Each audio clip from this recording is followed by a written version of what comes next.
சாந்தி sister குஷி குஷியா இருக்கிறீங்களா? ஓம் சாந்தி brother, குஷி குஷியா இருக்கிறோம்.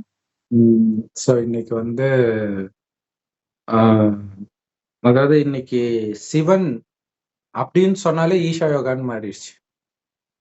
அந்த சிவனுடைய அந்த சிலை போட்டோன்னு பாத்தீங்கன்னா ஈஷா யோகா கொடுக்கறது தான் எல்லா இடத்துலயும் ஃபேமஸ் ஆயிடுச்சு.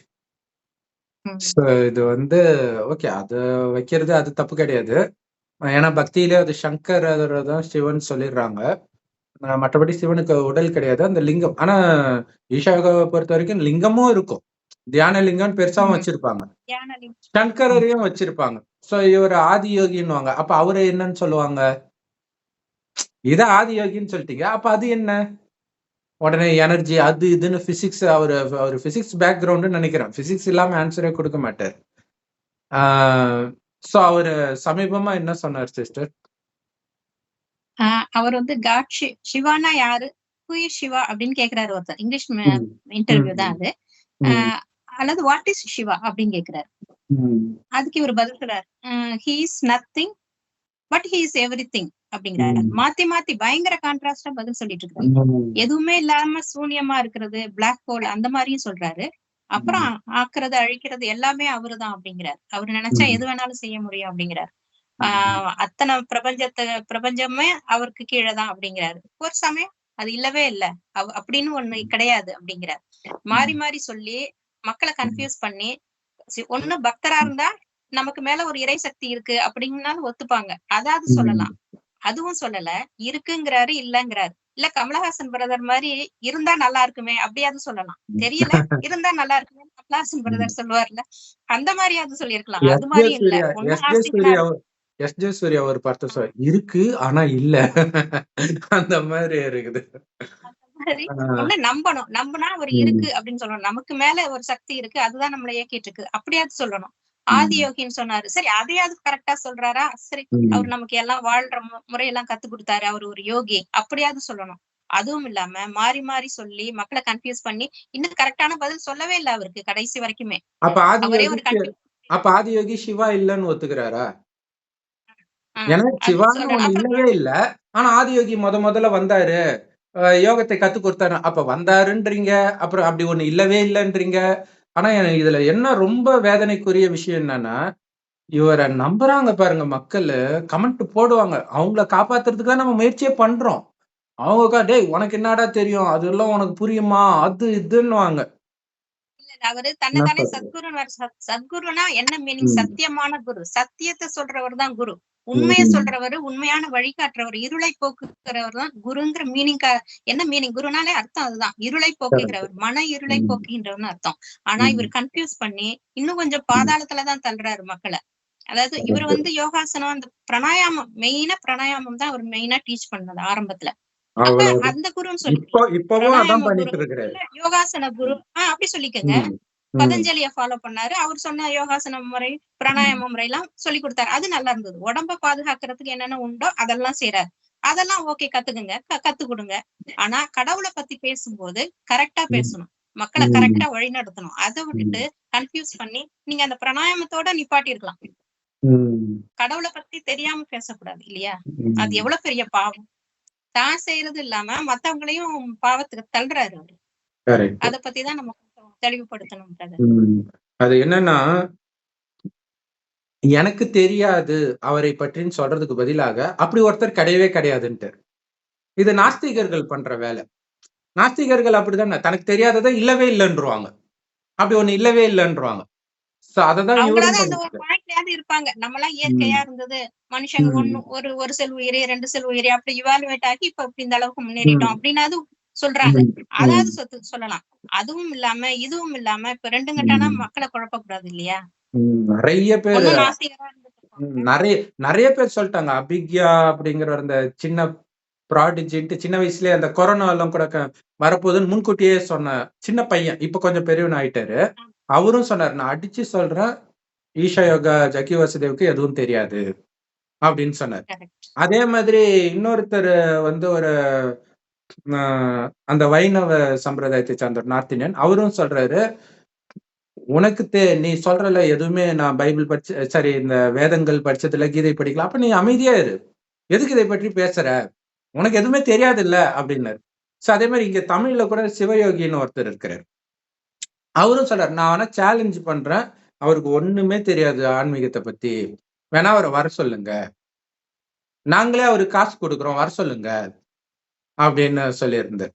சோ இத்தனை பேர் திரும்ப திரும்ப சொல்லிட்டு இருக்கிறாங்க. பட் இருந்தாலும் அவருடைய ஃபாலோயர்ஸ் ரொம்ப கொடுமையானது. கண்மூடித்தனமா நம்புறாங்க.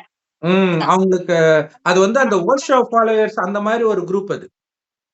கண்ணை மூடிட்டு அவங்க சொல்றத இப்ப ஓஷோ சொல்றதுல கூட நிறைய விஷயங்கள் நல்லா இருக்கும்.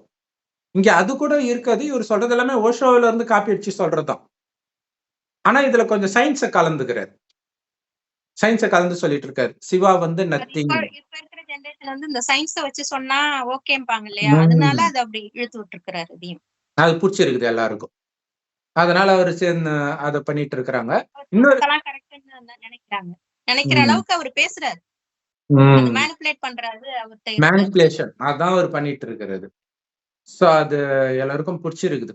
அவர் இந்து மதத்தின் பிரதிநிதி அப்படின்னு நினைச்சுக்கிறாங்க. அவர் கடவுளை பற்றி எதுவுமே பேசல. எப்படி இந்து மதத்தின் பிரதிநிதி? இப்ப இந்து மதம் என்ன நாஸ்திகமா? அது மக்களுக்கு அதுவுமே புரிய மாட்டேங்குது.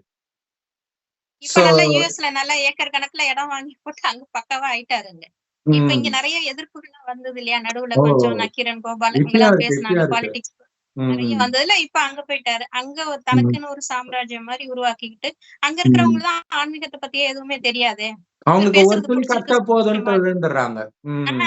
அப்படியே காசை கொடுத்துட்டு எல்லாம் எழுதி வச்சுட்டு அப்படியே வந்து உட்கார்ந்துடுறாங்க. ஃப்ரீயா இருந்தா போதும், எங்கேயாவது ஒரு இடம் நம்ம ஃப்ரீயா நமக்கு நிம்மதியா இருக்காதான்ற மாதிரி அங்க இருக்கிறவங்க எல்லாம் நம்பிட்டு வந்துடுறாங்க. பாவம் தான் அவங்க எல்லாம், நினைச்சா பாவமா தான் இருக்கு.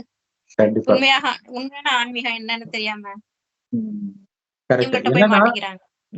ஒரே ஒரு நன்மை என்னன்னா, இந்த மாதிரி இந்த பந்தனத்துல குடும்பத்துல சிக்கிட்டு இருக்கிறவங்க தப்பிச்சு போறதுக்கு ஒரு வழியாக அதை நினைக்கிறாங்க.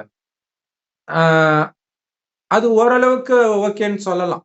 ஏன்னா அவங்களுக்கு ஒரு இடம் தேவைப்படுது அப்படின்ட்டு. ஆனா அதுக்காக கடவுளை வந்து இவ்வளவு நிந்தனை பண்ண வேண்டிய அவசியம் கிடையாது.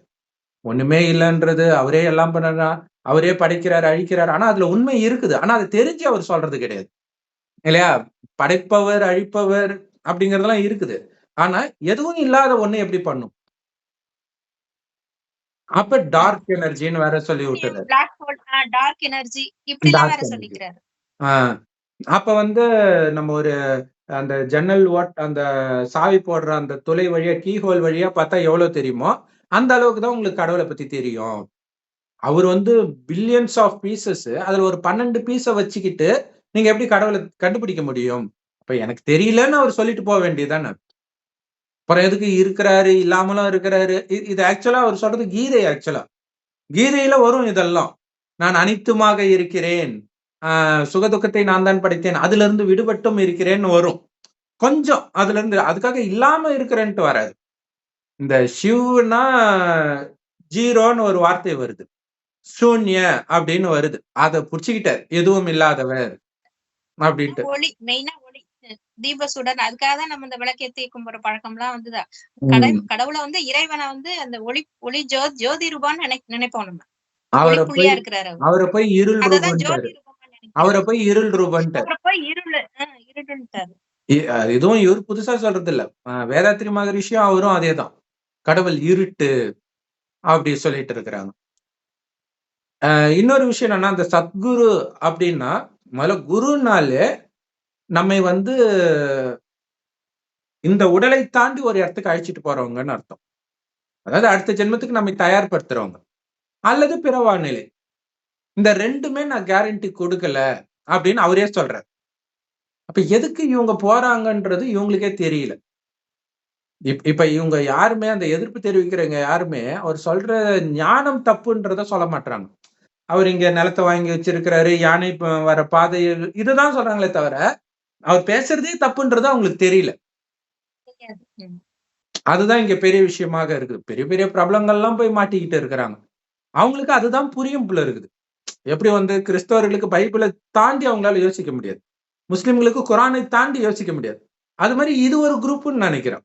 இவர் சொல்வதை தாண்டி அவங்களால யோசிக்க முடியாது. சோ இது ஒரு மதம் மாதிரி தான், கல்ட் அப்படின்றாங்க இல்லையா? சோ அந்த மாதிரி சிக்கிட்டு இருக்கிறாங்க. பட் அவங்க எப்படி வேணாலும் இருக்கட்டும். ஆனால் அங்க சிவன் இப்ப ஜெனரலா வந்து இவர் என்னுடைய குரு அப்படின்ட்டு அவரையே கடவுளை அது கூட பண்ணியிருக்கலாம்னு நினைக்கிறேன். கடவுளை தப்பா சொல்றதுக்கு பதிலாக நானே கடவுள்னு கூட சொல்லியிருக்கலாம்னு நினைக்கிறேன் இல்லையா? இப்ப சத்ய சாய்பாபா, சீரடி சாய்பாபா இவங்கெல்லாம் வந்து கடவுளுக்கு டெஃபினிஷன் எல்லாம் கொடுக்கல. ஆனா என்ன பண்றது, இவரை கேட்கறாங்க, அவங்கள கேட்கல. இல்ல இவர் பெருமையா எனக்கு எல்லாம் தெரிஞ்ச ஒரு மாதிரி போய் எல்லா இடத்துலயும் இன்டர்வியூ வேற கொடுக்குறாரு. சோ அங்க போய் தெரியலன்னு சொல்ல முடியாது இல்ல. அதனால முதல்ல ஆதியோகின்னு சொன்னாரு. இப்ப அப்படி ஒருத்தர் கிடையாதுன்றாரு. அனைத்துமாகவும் இருக்கிறாருன்றாரு. அப்புறம் டார்க் எனர்ஜின்றாரு. பிசிக்ஸ் எடுத்து உள்ள விடுறாரு. இந்த மாதிரி எல்லாம் சொல்லிட்டு இருக்கிறாரு. ஆனால் அந்த யோகாசனம் இதெல்லாம் பிடிக்கும். அவங்களுக்கு இதெல்லாம் அட்ராக்ட் ஆவாங்க. ஆன்மீகம், யோகாசனம் இதெல்லாம் அவங்களுக்கு கத்துக்கணும்னு ஆசை இருக்கு. அத இவரு யூஸ் பண்ணிக்கிறாரு. நல்ல அந்த இங்கிலீஷ் வந்து நல்ல லாவகமா பேசி அவங்கள வந்து அட்ராக்ட் பண்ணி இதுதான் ஆன்மீகம்ன்ற மாதிரி கண்ட்ரோல வச்சுக்கிற மாதிரி தான். கொஞ்சம் ஒரு குரூப்பே பல ஏக்கர் கணக்குல கொடுத்துருக்காங்க எல்லாரும். அங்க போய் நல்லபடியா செட்டில் ஆயிட்டு சொல்லிட்டு இருக்கிறாரு. அதே மாதிரி காமம் தப்புன்னு சொல்ல மாட்டார். அவங்க ஒரு சிலருக்கு அது ஒத்து வரும், ஒரு சிலருக்கு ஒத்து வராது. யாருக்கு ஒத்து வரும் அப்படின்னா, இவருக்கு யார் வேலைக்காரங்களா இருக்கிறதுக்கு தகுதின்னு அவரு நினைக்கிறாரோ அது ஒரு ஃப்ரீ சர்வீஸ் தானே அவங்களுக்கு. அதனால ஏன்னா அவர் ஃபேமஸ் ஆனதுக்கு அது ஒரு காரணம். அவங்க தானே டிரான்ஸ்லேஷன் பண்றதுல இருந்து ஃபுல்லா ப்ரொமோட் பண்றதுல இருந்து எல்லாமே இவர் ஜஸ்ட் பேசிட்டு மட்டும் போயிட்டே இருக்க போறாரு. சோ அது அப்ப பிரம்மச்சரிய விரதத்துக்கு தகுதியா இல்லையான்றதை இவர் யார் தீர்மானிக்கிறதுக்கு? இவர்கிட்ட வந்துதான் பிரம்மச்சாரியா இருக்கணுமா? குடும்பத்துல இருந்துட்டு இருக்க முடியாதா? இல்ல இவரே வந்து உங்க பொண்ணுக்கு வந்து கல்யாணம் பண்ணி வச்சிடுங்க அப்படின்னு சொல்றாரு. அது எதுக்கு சொல்றாங்கன்னா அவர் கட்டாயமா பிரம்மச்சரியத்தை திணிக்கல அப்படின்றதுக்காக சொல்றாங்க. அவரு என்னென்ன கணக்கு போட்டு சொல்றாருன்றது அவருக்கு தான் தெரியும் இல்லையா? அவர் ஒரு கணக்கு போட்டு சொல்லிட்டு இருக்கிறார். ஃபேமஸ் ஆகுறதுக்கு இந்த மாதிரி விஷயங்கள் பண்ணிட்டு இருக்கிறார். ஆனால் இங்க சத்கதி அப்படின்னு ஒண்ணு இருக்குது. அதை கொடுப்பவர் தான் சத்குரு. அந்த சிவனுடைய பேரை இவர் எடுத்து வச்சுக்கிட்டார். அந்த சிவானா நத்திங்ன்றது இவருக்கு தான் பொருந்தும்.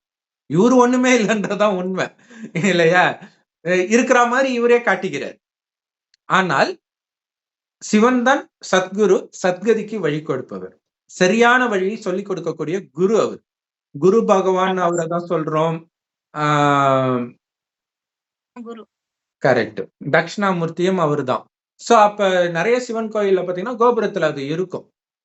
அவர் வந்து மரத்துக்கு கீழே உட்காந்துட்டு போதிப்பாரு. அவருக்கும் கீழே உட்காந்துட்டு ஒரு 4-5 முனிவர்கள் கேட்பாங்க. இதுதான் கடவுளுடைய வேலை. சத்தியத்தை போதிக்கிற வேலை. எப்ப அதை போதிப்பார், எப்ப போதிக்க வருவார்னா உலகம் ஃபுல்லா அசத்தியம் ஆகுது பாருங்க, அப்ப வர இப்ப சத்குருன்னு பேரை வச்சுக்கிட்டு சொல்லிட்டு இருக்காரு இல்லையா? இந்த மாதிரி எல்லா இடத்துலயும் அசத்தியம் தான் போதிக்கப்படுது, எல்லா மதங்கள்லயுமே. அந்த நேரத்தில் வந்து அவர் சத்தியத்தை போதிக்கிறார். ஆனா அவர் வர்ற நேரத்துல கோடியில ஒருத்தர் தான் அவர் அடையாளம் கண்டுது. இது பாத்தீங்கன்னா ராமாயணம் பார்க்கும்போது நல்லா தெரியும். அது அங்க சிவனுக்கு பதில ராமரை போட்டாங்க. அது உண்மையிலே சிவனுடைய மகிமை. பட் அங்க ராமரை ஹீரோயின் அதேதான் எல்லா இடத்துலயுமே. அங்க இயேசுவை போட்டுருவாங்க. பரமபிதா, அதாவது பரமபிதா, அல்லாஹ், சிவன் 3மே ஒருவரை தான் குறிக்குது. அவர் ஒளிப்புள்ளியாக இருக்காரு. அவர் கடைசி 100 வருடம், உலகம் அழியறதுக்கு 100 வருடம் முன்பு வந்து இந்த ஞானத்தை கொடுக்கிறார். என்ன கொடுக்குறாருன்னா, இந்த பூமி சொர்க்கமா இருந்துச்சு, இப்ப நரகம் ஆயிடுச்சு, மீண்டும் சொர்க்கமாக போகுது, அதுக்கு நீங்க தயாராகணும். சொர்க்கத்தில் காமம், கோபம், பற்று, பேராசை, அகங்காரமே இருக்காது. இன்னைக்கு காமத்தினாலதானே இத்தனை பாலியல் குற்றங்கள் நடக்குது. சோ காமமே இல்லாட்டினாதான் காமத்துடைய நீச்சி தான் அந்த கற்பழிப்பெல்லாம். சோ அந்த காமத்துடைய அந்த ஆரம்ப விதை தான் இந்த காதல், சலனமாகிறது. இது எதுவுமே சொர்க்கத்துல இருக்காது. அவ்வளவு பரிசுத்தமான உலகத்தை கடவுள் படைக்கிறார், சிவபெருமான் படைக்கிறார். அதனால்தான் அவர் நெற்றி கண்ணை திறந்து மன்மதனை எரித்தார். காமத்தின் கடவுள்னு மன்மதனை எரித்தார்னு சொல்றது. சோ கதைப்படி ஒரு ரீசனை கொடுத்திருந்தாலும் இதோடைய அர்த்தம் அதுதான். ஆனா அவரு காமத்தில் ஒருபொழுதும் விழப்போறது கிடையாது. ஏன்னா அவருக்கு உடம்பே கிடையாது. ஒளிப்புள்ளியா இருக்கிறதுனாலதான் இந்த லிங்க ரூபம், ஜோதி ரூபம், வேற ஒண்ணும் கிடையாது. சிவனை என்னைக்குமே அவர் ஆத்மாவாவே இருக்கார். பரமாத்மா, எல்லைக்கு அப்பாற்பட்ட ஆத்மா. அவரு பிறப்பு இறப்பு சக்கரத்திலே வர்றதில்லை நம்மள மாதிரி. நம்ம எல்லாம் பிறவி எடுக்கிறோம், வர்றோம், இறக்குறோம், திருப்பி அடுத்த பிறவி எடுக்கிறோம். அதே மாதிரிதான் கிருஷ்ணரா இருந்தாலும் சரி, ராமரா இருந்தாலும் சரி, இந்து தெய்வங்கள் அத்தனை பேரும் தெய்வீக குணமுள்ள மனிதர்கள் தான். அவங்களும் பிறவி சக்கரத்துல வந்தவங்க தான், தேவதைகள் அவங்க எல்லாம். இவர் கடவுள்னா இவர் ஒருத்தர் தான். அவரதான் அல்லா, ஜீசஸ், பரமாத்மா ஜீசஸ் கிடையாது, எல்லாம் பரமபிதா. கர்த்தர்ன்னு சொல்றாங்க. எல்லாம் பரமபிதா. சொல்லிட்டு ஜீசஸ் இருக்கிறாங்க. உடம்புல கடவுள்னு சொல்றாங்க. எடுக்கிறாரு, கிருஷ்ணரும் உடம்பு எடுக்கிறாரு. அவங்க கடவுள் கிடையாது. கிருஷ்ணருடைய சிவனுடைய மகிமை தூக்கி அவருக்கு போட்டுட்டாங்க. ஏன்னா கீதையில வந்து உடலின் தர்மத்தை மறந்து என்னை நினைன்ட்டு உடலில் இருப்பவர் எப்படி சொல்ல முடியும்? கிருஷ்ணருக்கு தான் உடம்பு இருக்குது. சோ உடல் இல்லாதவர் சிவபெருமான். ஆனா இந்த ஞானம் அவர்கிட்ட தான் இருக்குதுன்னா அதை சொல்வதற்கு அவருக்கு ஒரு உடம்பு தேவை. அதனால ஒரு வயோதிகர் உடல்ல பிரவேசிக்கிறார், பிறக்கல. அந்த வயோதிகருடைய நினைவு தான் நந்தி. நந்தி காதுல சொன்னா சிவனுக்கு எப்படி கேட்கும்? ஏன்னா அந்த உடம்புக்குள்ளதான் அவர் இருக்கிறார். ஆனா நந்தின்னு சொல்லிட்டாங்க, ஆனா அவர் மனித உடல்ல தான் வர. சோ வந்து இந்த ஞானத்தை கொடுக்கிறார். சொர்க்கத்தில் அவ்வளவு தூய்மையா இருந்த நீங்க இப்ப மீண்டும் தூய்மை ஆகணும். அதுக்கு என் ஒருவனின் நினைவிலே இருங்க. சோ அவர் யாருன்னு தெரியணும். இவர் உட்காந்துட்டு புரோட்டான், எலக்ட்ரான், நியூட்ரான் இதுதான் சிவான்னு சொன்னா என்ன அர்த்தம்? புரோட்டான், எலக்ட்ரானை உட்காந்து நினைச்சுக்கிட்டு இருக்கிறாங்க. எல்லாம் ஒரு எனர்ஜி, அவ்வளவுதான். அந்த பிசிக்ஸ் அவர்கிட்ட படாத பாடுபடுது. பிசிக்ஸ வச்சு யோசிக்க ட்ரை பண்றாரு. சோ இதுக்கு இன்னொரு காரணம் வந்து சிவானி தீதியும் ஒரு காரணமா இருக்கலாம். ஏன்னா சிவானி தீதி அப்படித்தான் சொல்லுவாங்க, soul is energy, supreme soul is எனர்ஜின்னுவாங்க. அதை புடிச்சுக்கிட்டாரு. ஏன்னா நம்மளுதான் அவர் பார்ப்பாரு, பார்க்காமலாம் இருக்க மாட்டார். அப்படியே தானா கொட்டுது அவருக்குள்ள. எல்லாத்தையும் பார்த்து அங்கங்க எடுத்து விடுறதுதான் அது. சோ ஆனா அது எனர்ஜி கிடையாது. எனர்ஜியை ப்ரொடியூஸ் பண்ணக்கூடியது ஆத்மா இல்ல. அது ஒரு பொருள், உயிரோட்டமான பொருள். அது எனர்ஜி கிடையாது. வைப்ரேஷனா அது உருவாக்குது இல்ல. எனர்ஜி வேற, எனர்ஜி சோர்ஸ் வேற. சோ எனர்ஜி சோர்ஸ்னு வேணா சொல்லலாம் ஆத்மாவை. சோ அந்த ஆத்மா மாதிரியே பரமாத்மாவும் ஒரு ஆத்மா தான். பிறப்பிறப்பு சக்கரத்துல அவர் வர்றதில்லை, நாம வர்றோம். அவர் சொர்க்கத்துக்கும் வர்றது கிடையாது. அதனாலதான் சிவனை அந்த கழுத்துல பாம்பு போட்டு இருக்கிறார் இல்லையா, அவர் சிவன் கிடையாது, அவர் சங்கர். அது பக்தி மார்க்கத்துல காட்சி அப்படி வெளிப்பட்டதுனால அவரு சிவன் நினைச்சிட்டாங்க. சோ சிவனுடைய குணாதிசயங்கள், சிவனுடைய காட்சி கொடுத்திருக்காரு. ஏன்னா முனிவர்கள், சித்தர்கள் அந்த மாதிரிதான் நினைச்சு கும்பிட்டு இருக்காங்க, தன்ன மாதிரி நினைச்சிருக்காங்க. அவங்க அப்படித்தானே இருப்பாங்க. காட்டுல போய் இருந்துகிட்டு ஒரு மேல் சட்டையெல்லாம் இல்லாம ஒரு குளித்தல உட்காந்துட்டு ஜடாமுடி வச்சுட்டு இருப்பாங்க. அதனால அவங்க அந்த நினைவுல இருக்கிறதுனால அந்த மாதிரி காட்சி கொடுக்கறதுக்கா அப்படி ஒரு உருவம் காமிச்சாங்க. ஒண்ணும் புரியாது. ஏன்னா கண்ணுக்கு தெரியாத நட்சத்திரம், கண்ணுக்கு தெரியாத மாதிரியே ஒளிப்புலி வந்தா கூட என்ன புரியும் அவங்களுக்கு? கண்ணுல ஏதோ பிரச்சனைன்னு நினைச்சுக்குவாங்க. சோ அதனால அவங்களுக்கு அப்படி ஒரு காட்சி கொடுக்கப்படுது. அந்த சங்கரை வைத்து எழுதப்பட்ட விஷயங்கள் எல்லாம் சிவனுடைய மகிமை தான். சிவன் என்ன ஞானத்தை கொடுக்கிறாரோ அது சங்கர் மூலமா கொடுத்ததாக சொல்லப்பட்டிருக்கும். ஆமா, இந்த பிரபஞ்சத்துக்கு அப்பாற்பட்ட உயரத்துல பரந்தாமத்துல அவர் இருக்கார். பரலோகம்னு கிறிஸ்தவர்கள் சொல்லுவாங்க. அவர் இந்த பூமிக்கே வர்றது இல்ல. இந்த மாதிரி விலகி இருக்கக்கூடியதுன்னு அர்த்தம். இந்த பூமியிலிருந்து விலகி இருக்கக்கூடிய ஒரு உலகத்தில் அவர் இருக்கார். நாமளும் அங்கதான் இருந்தோம். என்ன வேணும்னா நாம இங்க வந்துட்டோம். அவர் அங்கேயே இருப்பவர் எப்பவும். அதனாலதான் அவரை வந்து பரமாத்மா அப்படின்னு சொல்லுவோம். முக்தி இடம். அந்த இடத்துக்கு தான் போகணும்னு சாது சன்னியாசிகள் எல்லாரும் விரும்பப்படுறது அதுதான். அதுதான் முக்தி. அந்த இடம் தான் சூரிய சந்திர ஒளிக்கெல்லாம் அப்பாற்பட்ட ரொம்ப அதிக உயரத்துல இருக்கிற ஒரு இடம். அவ்வளவுதான். அங்கதான் இருக்கிறாரு கடவுள். சதா சிவனாமே. சிவம்னாலே அந்த ஆத்மா பரமாத்மாவா இருக்கிறதுனாலதான் சதா சிவம்ங்கிறோம். உடம்பு எடுக்காம அப்படி பரமாத்மாவாவே இருக்கிறதுனாலதான் சதா சிவமாவே இருக்கிறாரு அவர். நமக்கெல்லாம் உடம்புக்கு தான் பேர் இருக்கு, அவருக்கு ஆத்மாவோட பேர் சிவம். இன்னொரு விஷயம் என்னன்னா, வானத்தை பாரு, பூமியை பாரு, கடலை பாரு, உனக்கு கடவுள் இருப்பது தெரியும்ட்டு குரான்ல வரும். சோ இந்த மாதிரி விஷயத்தெல்லாம் அவர் படிச்சுட்டு அப்ப எல்லாம் கடவுள்னு சொன்னா எல்லாரும் ஏத்துக்குவாங்க அப்படின்ட்டு. ஏன்னா அதை மீறி அவங்களுக்கு பதில் சொல்ல தெரியாது. இங்க பிரம்மகுமாரிகள் மூலமாக கடவுள் அவரை பற்றி அறிமுகத்தை தானா கொடுக்கறதுனால நம்ம சொல்றோம். சோ எல்லா இடமுமாக அவர் இல்ல. இன்னைக்கு எல்லாமே துக்கம்தான் கொடுக்குது. அப்ப கடவுள் துக்கத்தை கொடுக்கிறாரா? இல்ல, பஞ்சதத்துவமும் இன்னைக்கு துக்கம் தான் கொடுக்குது. மனிதர்களும் துக்கம் தான் கொடுக்குறாங்க. எத்தனை பாலியல் குற்றம் நடந்துட்டு இருக்குது.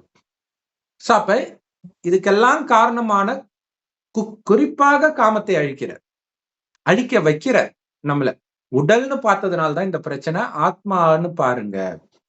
ஏன்னா சொர்க்கத்துல ஆத்மான்றது உயிர், அது பூர்வமத்தில் நட்சத்திரமா ஜொலிக்கிறதுனால இங்க பொட்டு வைக்கிறோம். ஒருவர் ஆத்மான்னு தான் பார்த்து பழகுவாங்களே தவிர ரொம்ப அழகா இருப்பாங்க. அதை விட அழகானவர்கள்லாம் இங்க யாருமே கிடையாது. அப்படி இருந்தாலும் சின்ன சலனம் கூட ஆகாது, திருமணம் நடக்கும். ஆனா காமம்னா என்னன்னே தெரியாது. கணவனும் மனைவி நமக்கு ஒரு வாரிசு வேணும்னு நினைக்கும் போது மனைவி கர்ப்பமாவார். அவ்வளவு பரிசுத்தமா அவ்வளவு பரிசுத்தமா ஆத்மாவுக்கு பிறந்ததுனாலதான் அவங்களை கோயில் கட்டி கும்பிடுறோம் நாம. சோ அப்ப சரி, சிவனு கேட்டுட்டாரு. இப்ப பிள்ளையாரை கேட்டா என்ன விளக்கம் கொடுப்பாரு? முருகனை கேட்டா என்ன விளக்கம் கொடுப்பாரு? இவ்வளவு ஏதாவது ஒரு இந்து மதத்து கதைக்கு அவரால் விளக்கம் கொடுக்க முடியுமா? எதுவுமே கொடுக்க முடியாது. சிவனே எதுவும் இல்லைன்னா அப்ப எதுவுமே எதுவும் இல்லைன்னு ஆயிடும். அவர் சொல்றாரு ஒரு தடவை, இந்த ராமாயணம், மகாபாரதம், குரான், பைபிள், வேதங்கள் எல்லாத்தையும் ஒரு பெட்டியில பூட்டி வச்சுட்டா உலகம் நல்லாயிடும்ன்ற. அப்படின்னு என்ன அர்த்தம்? அவர் படிக்கல, அதனால யாரும் படிக்கூடாதுன்றாரு. ஆனா அவரு அவர் சொல்ற அர்த்தம் வேற. ஆனா உண்மையிலே உலகம் அப்படிதான் ஆக போகுது இல்லையா? சொர்க்கத்துல யாரும் வேதங்கள்லாம் படிக்க போறது கிடையாது. ஆனா அதுக்கு இறைவனை பிடிக்கணும். சும்மா அதை அது படிக்கவே இல்லைன்னா இன்னும் உலகம் மோசமாயிடும். இப்ப அதெல்லாம் படிச்சதுனால ஏதோ கொஞ்சம் ஸ்லோவா இறங்கிட்டு வருது. அந்த பக்தியாவது கொஞ்சமாவது பிடிச்சு வச்சிருந்தது. ஒரு நல்ல குணத்தோட அந்த நேரம் பக்தி பண்ற நேரமாவது பாவம் செய்யாம கொஞ்சம் ஒழுக்கமா இருந்தாங்க. கொஞ்சமாவது உலகம் வாழ்ந்துட்டு இருந்தது. இப்ப அதுவும் கெட்டு போய் இப்ப ரொம்ப மோசமான நிலைமைக்கு வந்துருச்சு உலகம். தானும் கெட்ட வைப்ரேஷனை கொடுத்து இயற்கையும் மாத்திட்டான் மனுஷன். கண்டிப்பா. இப்ப என்னன்னா அந்த மாதிரி வேதங்களை படிச்சவங்களே திணறாங்க காமத்துல. அப்ப படிக்காதவர்கள் நிலை என்ன ஆகும்? இத்தனை கற்பழிப்பு இது எல்லாமே அப்படிதான் நடந்துட்டு இருக்குது. சோ இப்ப இதுல இருந்து காப்பாத்துறதுக்கான வழி என்ன? ஆத்மாவுக்கு சக்தி இழந்திருக்குது. அதுதான் பிரச்சனை இல்லையா? சக்தி இழக்கும் போதுதான் அது சந்தோஷத்துக்கு வெளியில டிவியை தேடுது, ஃப்ரெண்ட்ஸை தேடுது, அதுக்கப்புறம் காமத்தை தேடுது. ஆனால் ஆத்மா தனக்குத்தானே ஆனந்தமாக இருந்தா வெளில எதையுமே தேடாது.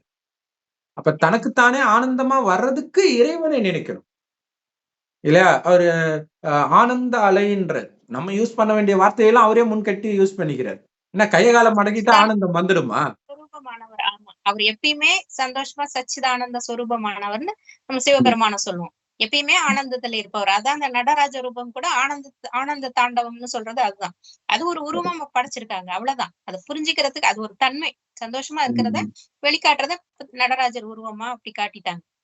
மத்தபடி அவர் எப்பயுமே உயிரோட்டமான ஆனந்தமானவர். அவரு அவர் நினைக்கும் போது மட்டும்தான் நமக்கு அந்த பவர் வரும், நமக்கு அந்த ஆத்மா பலம் பெறும். கரெக்ட். சச்சிதானந்த சொரூபம் அப்படின்னாலே சத்துனா உண்மையானவர், சத்தியமானவர். சித்துனா சைத்தன்யமானவர், அதாவது உயிரோட்டமானவர், ஆனந்த சொரூபமானவர். உயிரோட்டமானவரை போய் எதுவுமே இல்ல எல்லாமாவும் இருக்கிறாரு, ரெண்டுமே தப்பு. ஏன்னா எல்லாமாவும் இருக்கிறாருன்றதுக்கு அர்த்தமே அப்படி ஒருத்தர் இல்லைன்றதுதான். சோ அவர் கரெக்டா சொல்றாரு இல்ல, எதுவும் இல்ல எல்லாமாவும் இருக்கிறாரு. ஏன்னா கீதையில எல்லாமாவும் இருக்கிறாருன்னு போட்டிருக்கோம். அப்படி ஒரு பொருள் இருக்க முடியாது இல்லையா? அப்ப எல்லாருக்குள்ளயும் கடவுள் இருக்கிறாருன்னு ஆயிடும். நீயே கடவுள், நானே கடவுள். அவராதான் சொல்றாரு, நான் உள்ள இருக்கிறதை நான் வெளியில மலரச் செய்கிறேன் அப்படிங்கிறாரு. அப்ப அண்டத்தில் உள்ளது பிண்டத்தில் இருக்குன்னு சொல்லுவாங்க இல்லையா? இயற்கை தான். நிலம், நீர், நெருப்பு, காற்று, ஆகாயம், இந்த பஞ்சபூதங்கள் தான் வியாபிச்சிருக்குது. அதுதான் நமக்குள்ள இருக்கிறது. அது வேணா அப்படி சொல்லிக்கலாம். அவர் என்ன சொல்றாரு, இவ்வளவு பெரிய பிரபஞ்சத்தை நம்ம போய் ஆராய்ச்சி பண்ண முடியாது. ஆனா அதுதான் இங்கேயும் இருக்குது. ஆனா நம்மள அப்படியே ஆராய்ச்சி பண்ண உள்ள ஒண்ணுமே இருக்காது. அதே மாதிரி அங்கேயும் ஒண்ணுமே இல்ல. அதே மாதிரி ஆட்டம்ல பாத்தீங்கன்னா 99% எம்டி ஸ்பேஸ் தான். பிரபஞ்சத்திலயும் அப்படிதான் இருக்கு. அப்ப அதான கடவுள். எப்படி எல்லாம் லாஜிக்கா எடுத்துட்டு வர இருப்பாரு. அந்த எம்டி ஸ்பேஸ் கிட்ட அழுது புரண்டா சரி பண்ணிடுமா எல்லாத்தையும்? அது ஒரு ஜடம் இல்லையா? அதனாலதான் கிறிஸ்தவர்கள், முஸ்லிம்கள் அந்த ஜட விக்கிரக பூஜை இருக்கக்கூடாது அப்படின்னு சொல்றது. விக்கிரக பூஜை இருக்கக்கூடாதுன்னு சொல்றதுக்கு காரணம் என்னன்னா, உடம்புக்கான பூஜை அது. உடம்பு எதுவும் பண்ணல, உள்ள இருக்கிற ஆத்மா தான் பண்ணுது. அந்த ஆத்மா போயிடுச்சு, அந்த உடலுடைய நினைவா நீங்க வச்சிருக்கிறீங்க. ஆனாலும் அதை கடவுள்னு நீங்க நம்பி பண்ணும்போது அதற்கான பலன் கிடைக்கும், கிடைக்காம போயிடாது. பட் அதுவுமே கூடாதுன்றாங்க. ஆனா எது கூடணும்ன்றது அவங்களுக்கு தெரியாது. இது விக்கிரக வழிபாடு கூடாதுன்ட்டு ஏசப்பா ஏசப்பான்னுவாங்க. அப்ப அவரு மட்டும் என்ன, அவரும் உடம்பு தானே, தேகதாரி தானே இல்லையா? சோ கடவுள் எப்படி இருப்பாருன்னு யாருக்குமே தெரியாது. அவரே சொன்னால்தான் தெரியும். அவர் வந்துட்டாரு, சொல்லிட்டு இருக்கிறார். நான் ஒளி ரூபமாக இருக்கிற கண்ணுக்கு தெரியாத நுட்பமான ஒளிப்புள்ளி, உங்களை மாதிரியே தான் இருக்கிறேன். ஆனா எப்பவுமே நான் பரிசுத்தமா இருக்கிறேன். நீங்க ஆரம்பத்துல பரிசுத்தமா இருப்பீங்க, கொஞ்சம் கொஞ்சமா பரிசுத்தத்தை இழந்து குப்பையான பிறகு மீண்டும் உங்களை பரிசுத்தமாக்கத்தான் நான் வரேன். இதோடைய நினைவுதான் எல்லாம் கங்கையில போய் குளிச்சா பரிசுத்தமாகும். ஒரு இடமா இன்னும் கேட்டீங்கன்னா ஏதோ ஒரு ஏகாதசி அப்பயோ ஏதோ ஒரு டைம்ல வந்து சொர்க்கத்துக்கு விஷ்ணு போறாருன்ட்டு ஒரு கிணத்துல போய் குளிச்சுட்டு வர மாதிரி அந்த கிணத்துக்கிட்ட வந்து ஆடுவாங்க, சும்மா மேல தண்ணி தெளிப்பாங்க. சோ அப்ப எல்லா மதத்திலுமே இருக்கும். ஒரு இடத்துல குரான்லயே இருக்கும். ஒரு இடத்துல போய் அதாவது கொஞ்சம் பாவம் செஞ்சவங்க வந்து கொஞ்ச நேரம் துக்கத்தை அனுபவிச்சுட்டு அதுக்கப்புறம் ஒரு நதி இருக்கும். அங்க போய் குளிச்சுட்டு அடுத்தது சொர்க்கத்துக்கு போயிடுவாங்க. அப்ப அது எந்த நதியை குறிக்குது? ஆமா அப்படிம்பாங்க. அதுக்குதான் அவர் ஒண்ணு ஜம்ஜம் கட்டி தான் வச்சுட்டாருன்னு நினைக்கிறேன். தியான ஆ. லிங்கத்துல ஏதோ ஒண்ணு தண்ணி இருக்குது. அதுல சிலர் இறந்து கூட போயிருக்கிறாங்க. சோ அப்ப அது எதை குறிக்குதுன்னா ஞான கங்கை. சிவன் தலையில கங்கை இருக்கிறதா காட்டுறான். அதாவது சிவன் கிட்ட ஞானம் இருக்குது. சோ அவரு ஒரு வயோதிகர் உடல் வந்து அந்த ஞானத்தை தான் கொடுக்கிறார். எந்த ஞானத்தின் மூலமாக நம்ம பரிசுத்தமாக முடியுமோ அந்த ஞானம். அது என்ன ஞானம்? ஆத்மான்னு உணர்ந்து பரமாத்மாவை மட்டும் நினைவு பண்ணுங்க. எல்லாத்தையும் மறக்கிற அளவுக்கு இறைவன் நினைவு இருக்கணும். மறக்கிறதுனா அதுதான் எல்லாத்தையும் உண்மையான விட்டுட்டு போறது கிடையாது. ஆத்மாவை பத்தி பேசுறதுதான் ஆன்மீகம். அதை விட்டுட்டு மதங்களை பத்தி பேசுறது ஆன்மீகம் கிடையாது. ஆன்மீகமும் மதமும் அதெல்லாம் ஒண்ணுன்னு நினைச்சுக்கிறாங்க. அப்படி கிடையாது. மதங்கள் வந்து உடலுக்கான உருவானது இல்லையா? எல்லாம் மனுஷால் அந்த உடம்புல இருக்கிற மதங்கள். வரைக்கும் தான் நீங்க முஸ்லீம் அல்லது கிறிஸ்டின் அல்லது இந்து. அடுத்து வேற மதத்துல போய் பிறந்துட்டீங்கன்னா முடிஞ்சு போச்சு. இப்ப அதை எல்லாத்தையும் சன்னியாசம் பண்ணுங்க. ஏன்னா அதை உருவாக்குனது மனிதர்கள். இப்ப இறைவன் உருவாக்குறது மதம் இல்ல, சொர்க்கத்தை. அந்த சொர்க்கத்துக்கு நீங்க போகணும்னா தேகன்ற உணர்வு வந்துதான் உனக்குள்ள காமம், கோபம், பற்று, பேராசை, அகங்காரமே வந்துச்சு. சொர்க்கத்துல தேகன்ற உணர்வே இருக்காது. ஆத்மான்ற ஆத்மா உணர்வுலே இருக்கும் பொழுது ஆத்மாவுடைய உண்மையான குணமான அன்பு, அமைதி, ஆனந்தம் தான் இருக்கும். ஆனா அந்த சக்தி இப்ப இல்ல. என் நினைவில் இருக்க அந்த சக்தி உங்களுக்குள்ள நிரம்பும். அப்ப அவர் எப்படி இருக்கிறாருன்னு தெரிஞ்சாதான் நினைக்க முடியும். அவர் இல்லவே இல்லைன்னா என்ன அர்த்தம்? அப்ப என்ன அவங்க தியானம் பண்றாங்க? எதை நினைச்சு தியானம் பண்ணுவாங்க? ஓம் நம சிவாய. ஓம் ஓம் ஓம். என்ன ஓம்? ஓம்னா என்ன அர்த்தம்? ஓம்னாலே இலங்கையில அந்த அர்த்தம் இலங்கையில ஆமான்னு சொல்றதுக்கே ஓம் தான் சொல்லுவாங்க. இல்லையா? இன்னும் எத்தனை மொழியில ஓம்க்கு என்ன அர்த்தமோ தெரியாது. சோ அத புடிச்சுக்கிறாங்க. ஓம்னா நான் ஆத்மா. இவ்வளவுதான் அர்த்தமே. ஓம்னா நான் ஆத்மா. ஓம் சாந்தின்னு சொல்றது நான் அமைதியான ஆத்மா. ஆத்மா. இவ்வளவுதான் மீனிங்கே. உடனே இவங்க என்ன பண்ணிட்டாங்க? இதுக்கு சாதகமா வர மாதிரி கிறிஸ்டின் முஸ்லீம்ல ஆமேன்னுவாங்க, அல் அமீன்னுவாங்க. இதுதான் ஓம். அவங்களுக்கும் திருப்தி ஆயிடும். ஓகே. யாருக்குமே எதுவுமே தெரியாதுன்றதுதான் உண்மை. அதுதான் இங்க விஷயமே. சோ இறைவன் வருவது சொர்க்கத்தை உருவாக்க. உலகத்தில் உள்ள அனைத்து துக்கத்தையும் நீக்கிறதுக்கு. அனைத்துமாக அவர் இல்ல, அனைத்தையும் கொடுப்பவராக அவர் இருக்கிறார். அனைத்தையும் புத்தம் புதியதாக்கி கொடுக்கிறார். சுகம் நிரம்பியதா ஆக்கி கொடுக்கிறார். இன்னைக்கு வந்து அப்பா அம்மா மூலம் துக்கம், கணவன் மனைவி மூலமா துக்கம், குழந்தை மூலமா துக்கம், பஞ்ச தத்துவத்தின் மூலமா துக்கம், ஏன் நம்ம உடம்பு மூலமாவே துக்கம். சோ இதை எல்லாத்தையும் புத்தியில இருந்து நீக்குங்க. வெறும் ஆத்மான்னு நினைச்சுக்கோங்க. இப்ப அழுக்கு இருக்குது, அதனால உங்களுக்கு கிடைச்சதெல்லாம் துக்கம் கொடுக்குது. அந்த ஆத்மால இருக்கிற அழுக்கை நீக்கிட்டீங்கன்னா சுகம் நிரம்பிய உலகமே உங்களுக்கு கிடைச்சிடும். அங்க புத்தம் புதிய உடல் கிடைக்கும். சோ அதுக்கு இந்த காமம், கோபம், பற்று, பேராசை, அகங்காரத்தை வெல்லணும்ன்றதுதான் ராமாயணம். ராமாயணத்துல ஒவ்வொரு அரக்கனையும் அழிப்பார். அம்பு விட்டு. அந்த அம்பு உண்மையிலே ஞான அம்பு. அதுல பாத்தீங்கன்னா வாலியை வந்து மறைஞ்சிருந்து தாக்குவார்னு ஒரு பெரிய இஷ்யூ ஆகும். அதோடைய அர்த்தமே என்னன்னா இறைவனுக்கு உடம்பு கிடையாது. அவர் இன்னொருத்தர் உடம்புக்குள்ள மறைஞ்சு இருந்துதான் பேசுறாரு. ஞான அம்பு விடுறாரு இல்லையா? ஏன்னா அது தெரியாது. ஆக்சுவலா பாத்தீங்கன்னா ராமாயணத்துல பல இடத்துல அதான் மெயினா சொல்ல வந்தேன். பல இடங்களில், ஒரு இடத்துல இல்ல, பல இடங்களில் சபரி வந்து தீவிர ராம பக்தை. ஆனா ராமரை பார்த்ததே கிடையாது. எப்படி ராம பக்தை ஆனாங்க? அதே மாதிரி ஆஞ்சநேயர் வெறித்தனமான ராம பக்தர். ஆனா ராமரை பார்த்ததே கிடையாது அதுக்கு முன்னாடி. அப்ப உங்களுக்காக நான் தவம் கிடந்தேன். ஆனா உங்களை பார்க்கும்போது எனக்கு அடையாளமே தெரியலன்னு சபரியும் சொல்லுவாங்க, ஆஞ்சநேயரும் சொல்லுவாங்க. அந்த மாதிரி ஒவ்வொரு மதத்திலும் கடவுளை வந்து வெறித்தனமா நேசிக்கிறாங்க. அதுல டவுட்டே கிடையாது. ஆனா ஒரு சாதாரண வயோதிக உடம்புல வந்து பேசும்போது பாவம் யாருக்கும் அடையாளம் தெரியல. கோடியில சிலர் தான் கண்டுபிடிக்கிறோம். அது என்ன புண்ணியம் செஞ்சுமோ தெரியல, கண்டுபிடிச்சிட்டோம். கண்டுபிடிக்காதனால்தான் பாவம் மனிதர்கள் பின்னாடி போய் மனிதர்கள் ஏமாந்துட்டு இருக்கிறாங்க. அவங்களுக்கும் அது இப்போதைக்கு வருமானத்தை கொடுக்குது, புகழ கிடைக்குதுன்ட்டு ஜாலியா இருக்கிறாங்க. ஆனால் கடவுள் சொல்றார், தன்னை கடவுள்னு சொல்லி என் பக்கத்துல இருந்து மற்றவர்களை தன் பக்கம் திருப்புறவர்களுக்கு சாதாரண தண்டனையா கிடைக்கும்ன்ற, கொடூரமான தண்டனை கிடைக்கும்ன்ற. ம். கொடூரமான இன்னைக்கு பார்த்த உடனே சத்குரு சத்குரு குருவே சரணம் பரம்பொருள் மகாவிஷ்ணு எல்லாம் அப்படி அவங்கள கண்டுக்காம இந்த பக்கம் திரும்பி வருவாங்க கடைசியில பிரம்மகுமாரிகள் பக்கம். அப்ப அப்ப அவங்களுக்கு வந்து அந்த வலி இருக்கும். இவ்வளவு நாள் நான் பொய்ய போதிச்சிட்டேனே, ஏமாத்திட்டேனே. இதை விட விஷயம் என்னன்னா உண்மையை உணர்ந்துட்டாங்களே அவங்க, என்னை நிராகரியா விட்டுட்டு போயிட்டாங்களே அப்படின்றதுதான் பெரிய தண்டனையாக இருக்கும். இன்னும் ஏதாவது இருக்கும், இல்லாம இருக்காது இல்லையா? தன்னை கடவுள்னு சொல்றதை விட பெரிய பாவம் எதுவும் கிடையாது. அதாவது தன்னை கடவுள்னு சொல்லாம சொல்ற இல்லையா? சத்குரு கடவுளுடைய பேர் எடுத்து வச்சுக்கிட்டாரு. அதாவது மற்றவர்களும் சத்குரு ராகவேந்திரர், சத்குரு சீரடி சாய்பாபா இப்படிதான் சொல்லுவாங்க. இவர் பேரே சத்குருவாம். இது எவ்வளவு பெரிய கொடுமை இல்லையா? சத்குரு ஜக்கி வாசுதேவன் சொன்னா கூட பரவாயில்ல. அவங்களாவது கடவுளை பற்றி யோசிக்கிறாங்க, கடவுளை பற்றி போதிக்கிறாங்க. அவங்க சத்குருன்னு கூட ஓரளவு சத்குரு சொல்லக்கூடாதுதான், பட் ஓகேன்னு ஒத்துக்கலாம். அவர் நல்ல பக்தனாவும் இருந்தாங்க, நல்ல பக்தனாவும் இருந்தாங்க, ஒரு பக்திய போதிச்சாங்க, ஒரு நல்ல வழியை காட்டினாங்க. அதே பரவாயில்ல. இவர் ஜாலியா கூலிங் கிளாஸ போட்டு அப்படி ஏரோப்ளேன்ல பறந்துட்டு ஒரு ஹீரோ பண்ற எல்லா வேலையும் பண்ணிக்கிட்டு ஆன்மீக மக்களுக்கும் அதான் புடிச்சிருக்குது. அதான் கொடுமை.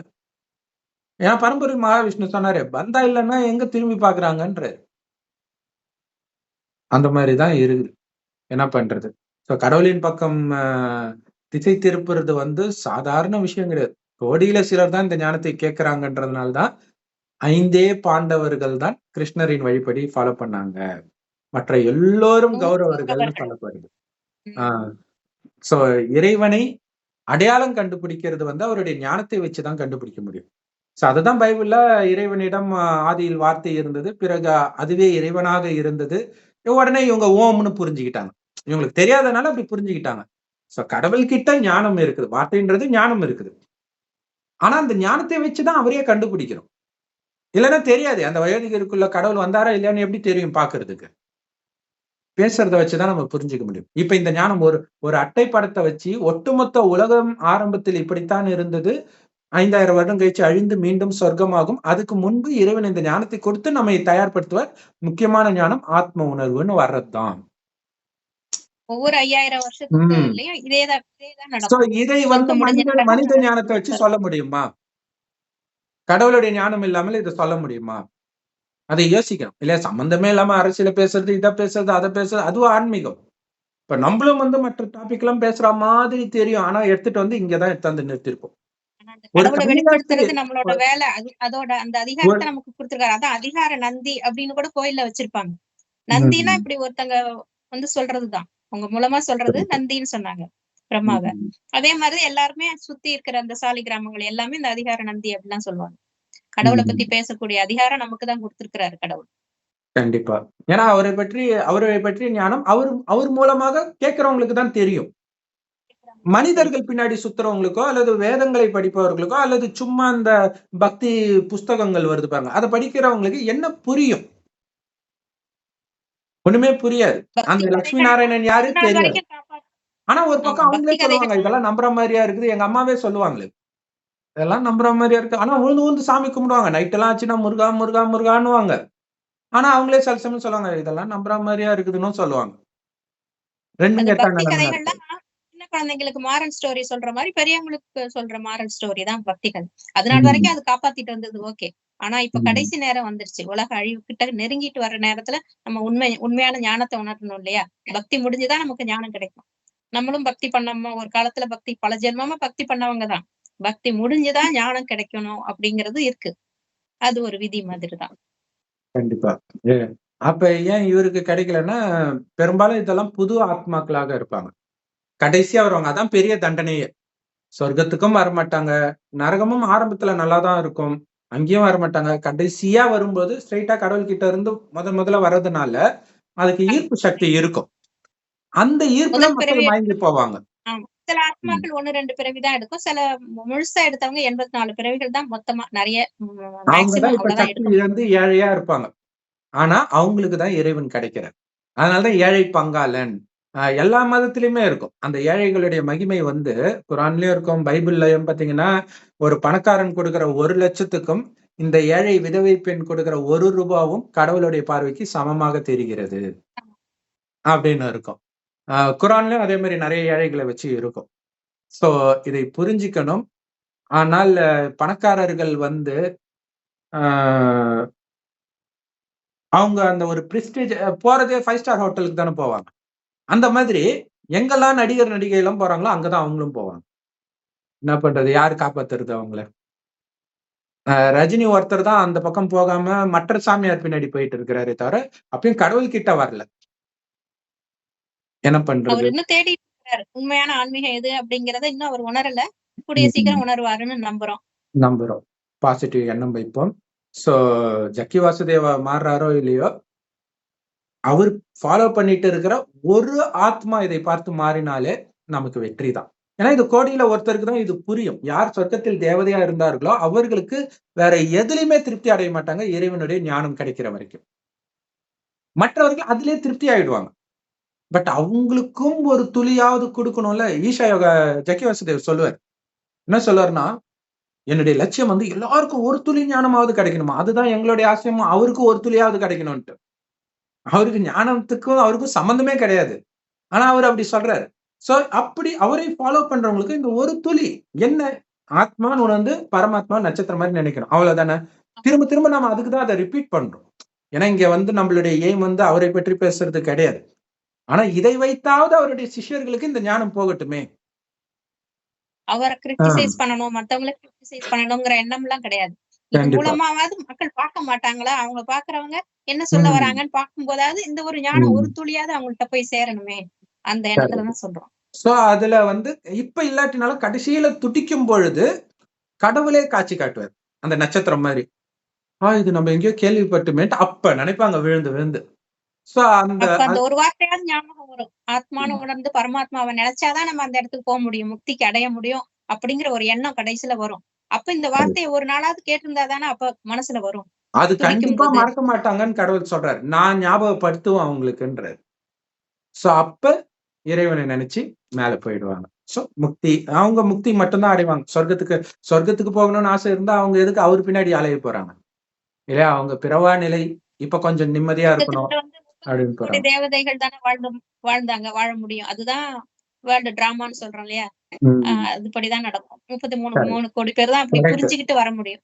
புரியாதவங்க அத்தனை பேரும் முக்தி அடைய முடியும். முக்தி மேல மட்டும் போயிடுவாங்க. இந்த பூமி சொர்க்கமாகும் போது கீழே வரமாட்டாங்க. நரகம் ஆன பிறகுதான் வருவாங்க அவங்க. சோ அது நாடகம், அது ஒண்ணும் பண்ண முடியாது. பட் எல்லாருக்கும் ஒரு துளி ஞானமாவது கண்டிப்பா கொடுங்கன்னு கடவுள் சொல்றாரு. சோ அதை தான் நாங்க கொடுக்கிறோம். சோ அதை அவர் வந்து ஒட்டு கேட்பாருன்னு நினைக்கிறோம் பிரம்மகுமாரிகள் ஞானத்தை. அதனால கொஞ்சம் கொஞ்சம் இந்த ஞானத்தை எல்லாம் பயன்படுத்திக்கிறார்.